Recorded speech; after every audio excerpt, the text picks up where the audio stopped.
Hey, Fidelity. Can I get a second opinion on stocks in the Fidelity app? With Fidelity, it's easy to get an outside opinion from independent experts in a single score. And then? When you're ready, trade U.S. stocks and ETFs with no commissions. That's right. I am always right. Investing involves risk, including risk of loss. $0 commission does not apply to customers designated by Fidelity as a professional equity trader. A limited number of ETFs are subject to a service fee of $100. See details at fidelity.com/commissions. Fidelity Brokerage Services, LLC, member NYSE SIPC. Good morning. It's Monday, June 8, and this is the Brussels Playbook podcast.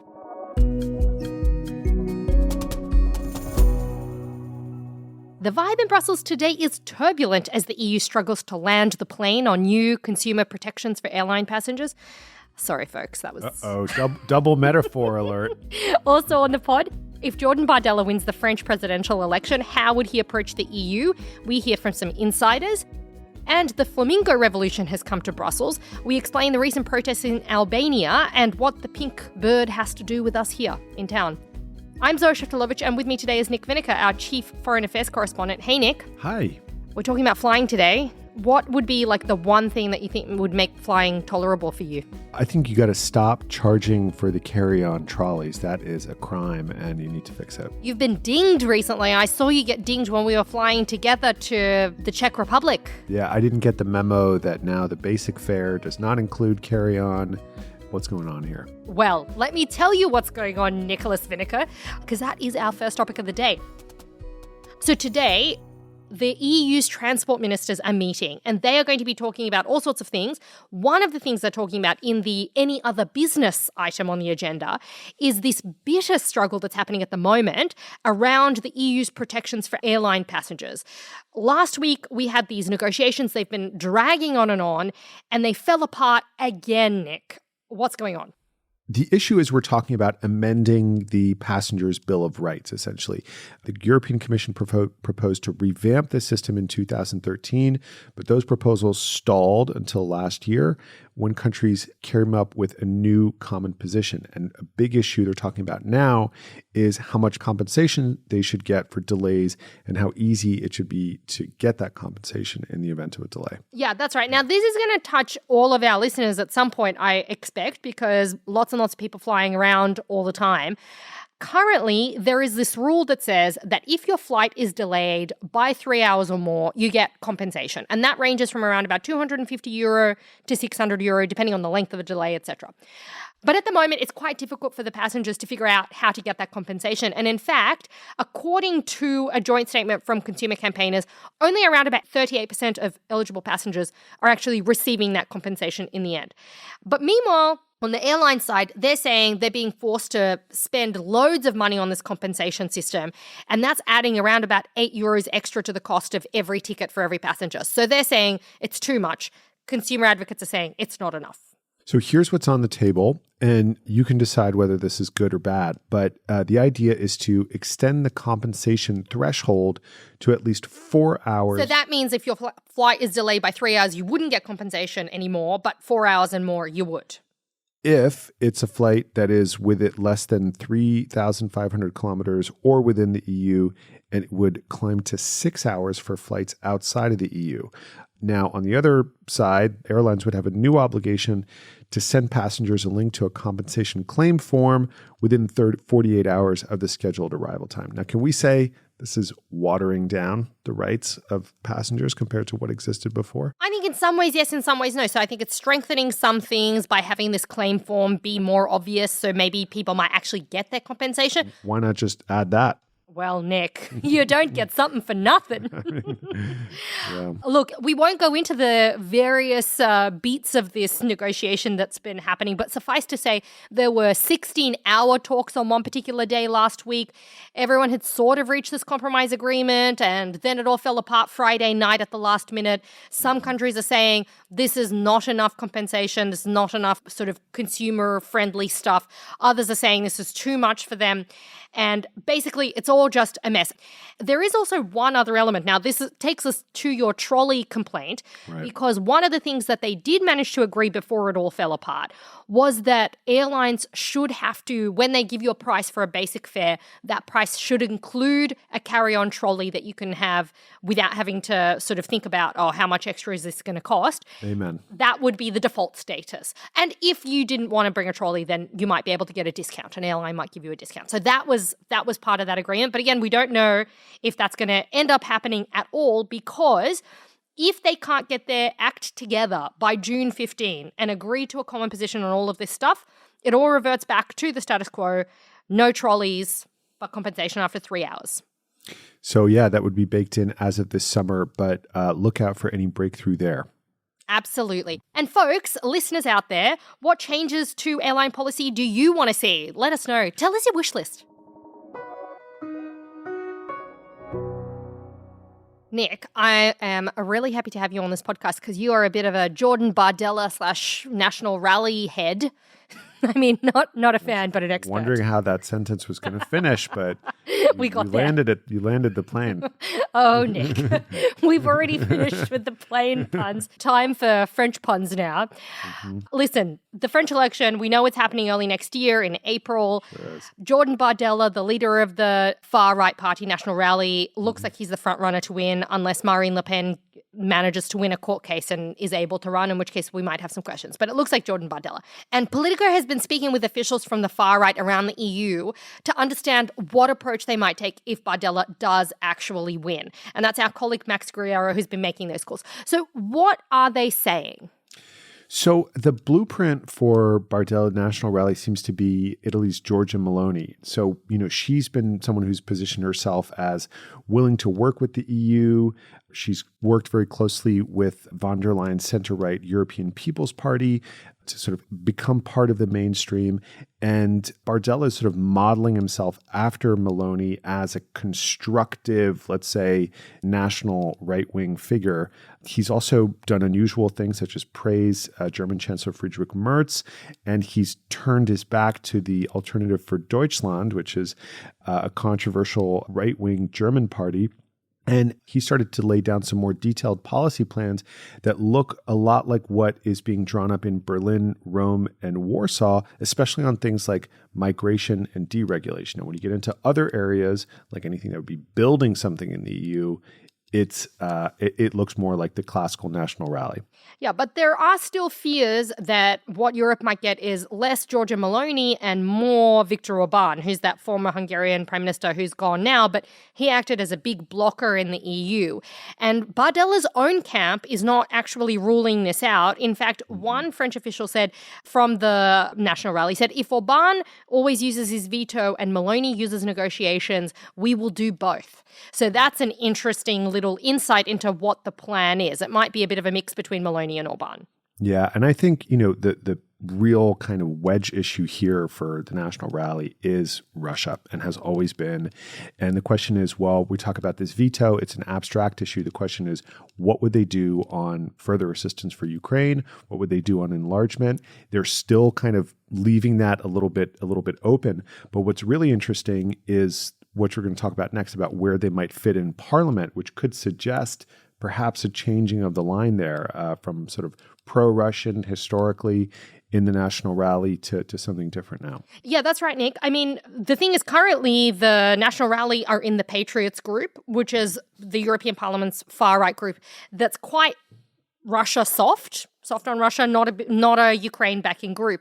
But now there's talk about potentially them jumping ship from the Patriots and joining the European Conservative and Reformists, which is Giorgia Meloni's group. Yeah, and this would be a really fascinating change because while the Patriots remains kind of far right and controversial, or in some case sort of toxic to work with, the ECR is much more compatible with the mainstream. So what some of the people have been telling Max here is that They're concerned that if they're staying the Patriots and they can't work with the EPP, the mainstream conservatives of von der Leyen and so on.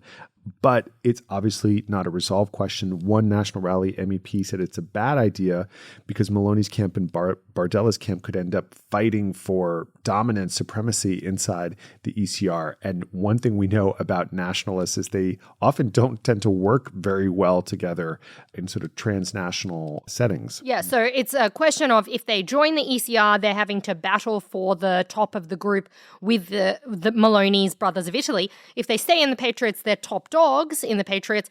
But the flip side of it is that they don't have as much power because the EPP will not work with them in the same way that they work with the ECR. So it's an interesting dilemma. Nick, third story today, it is about the flamingo revolution in Albania. And we're talking about it on the Brussels Playbook podcast because even yesterday in Brussels, there were big protests of Albanians against this resort that's being built in this unspoilt area on Sazan Island. Yeah, I mean, this is a fascinating one. So the protests are against this proposed luxury eco-resort that's backed by Donald Trump's son-in-law, real estate mogul in his own right, Jared Kushner. 2024, Kushner announced plans that his private equity firm was going to develop this resort on Sazan Island off the coast of Albania with backing from Qataris, local investors who would cost up to 1.4 billion euros. Now, having been down this road and in a back and forth with the Albanian PM over this very issue. So it's not a sale, it's a partnership with the Albanian government. But effectively what they're talking about is building a private eco-resort for exceptionally wealthy people on this now uninhabited island. Yeah, and that uninhabited island it's home to over 200 migratory bird species, including the flamingo of the aforementioned flamingo protests. And there's also seals, nesting sea turtles. So it's a beautiful, unspoiled piece of non-real estate currently. And basically there were these contentious changes on Albania's law on protected areas in 2024, which paved the way for this. And activists are saying there wasn't any transparency when these laws were changed and people weren't consulted and things weren't done properly. The government is saying, no, it's absolutely kosher. We've looked into this. It's not going to be so bad. Yeah, and these protests have been building since May when part of the site was fenced off with barbed wire. There were protests, clashes with private security. Now this is spilled into Tirana, the Albanian capital. Not just Tirana, because Brussels, Berlin, elsewhere, there have been protests all around. I mean, Milan, Florence, New York, everywhere we've seen protests against this. And they've used as their kind of symbol the flamingo because those are the birds that are the most synonymous with this area. And they've been carrying out cutout flamingos and chanting and so forth. And we've had a few of our colleagues both in the country and also here reporting on this saying, look, the protesters are saying that this is about Jared Kushner. Yes, it's anti-Trump, anti-everything to do with Trump, but it's also about the ecology of the country and it's about rule of law. And now this is actually affecting potentially Albania's EU prospects, Nick, because the Commission has actually said, look, this might mean if Albania doesn't follow the rules, it might mean that it's not actually ready to join the EU, even though it's kind of seen as a frontrunner at the moment. Yeah, I actually remember speaking to the commission about this. They say they're monitoring it. They have voiced some concerns, but they're also not going too hard. I just want to say, I mean, how many other environmental protests have we seen in Albania in the past few years? It does seem like Jared Kushner is the big kind of giant red target here. And it was very interesting that the Prime Minister, Edi Rama, really expressed some irritation in his interview with our colleague Jacob Weisman. He did the same when I spoke to him a few weeks ago in Greece, saying, why is there so much attention on this deal? It's all about Jared Kushner. But of course, if you're going to jointly develop a private luxury eco-resort on a private island off the coast of your country, maybe there's going to be some blowback. Well, I mean, one of the things that Rama said to Jacob is he sort of was saying, oh, look, I think there's anti-Semitism at play here because Kushner is Jewish. And he was pointing to some placards that have been seen among the protesters that have had some pretty worrying anti-Semitic signage and so forth, social media posts. And he said also that Iran is behind this as well because they've been whipping up, he says, cyber attacks and whipping up kind of misinformation campaigns, he said, in retaliation because Albania has given refuge to Iranian opposition members. So that's his claim. The protesters and civil society groups, they say, yes, there have been a few of these signs, but actually it's not a reflection of the broader movement. It's just a very small minority, and this is about environmentalism. Yeah, and if you want to hear more about this, I recommend watching a video that Ivanka Trump did just a few days ago, I believe, where she describes jumping off a boat and swimming up to this island as if she were discovering the new world and walking around barefoot and being enchanted with it and deciding, 10,000 hotel rooms. I need to have this, right? I mean, what's more relatable than that? I can't think of a single thing, Nick, not one. Alrighty, Nick. Well, listen, that's about all we've got time for today, except one thing. We spoke about cocktails last week and we asked people to write in with their favourite because of the Spritz Misto, the EU politician's favourite drink, Aperol Spritz with Campari. Right. What's your favourite cocktail, Nick? Wow, I got to go with a gin and tonic in a pinch. Hits the spot. Oh, you and Ian both. How boring.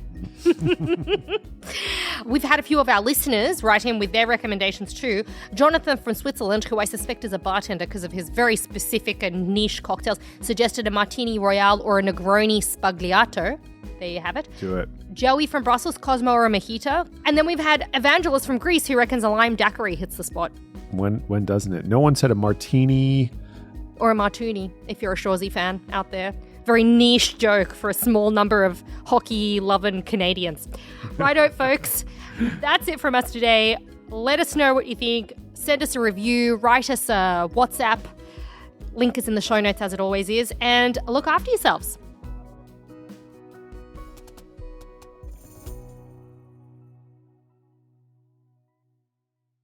Ryan Reynolds here from Mint Mobile. I don't know if you knew this, but anyone can get the same premium wireless for $15 a month plan that I've been enjoying. It's not just for celebrities. So do like I did and have one of your assistants switch you to Mint Mobile today.